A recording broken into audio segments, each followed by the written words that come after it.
Hi friend, কেমন আছো? আশা করি ভালো আছো। আমিও খুব ভালো আছি।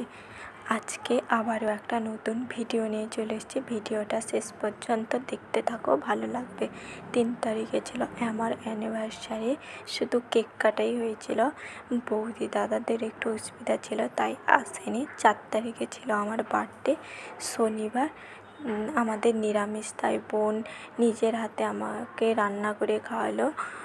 ঢ্যাঁড়স ভাজা, উচ্ছে ভাজা, বড়ি ভাজা, বেগুন ভাজা, ঝিঙে আলু পোস্ত, ডাল, আমের চাটনি। রাতে সবাই আসার পর কেক কাটা হয়েছিল।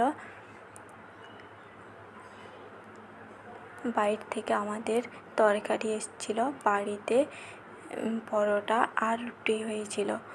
বাটার পনির, মশলা পনির, মঞ্চুরিয়ান, ছাঁচ, স্যালাড,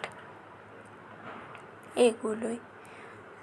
যদি ভিডিওটা ভালো লাগে তাহলে একটা লাইক করে দেবে, আমার পাশে থাকো, আমাকে সাপোর্ট করো। টাটা, আজকের মতো টাটা।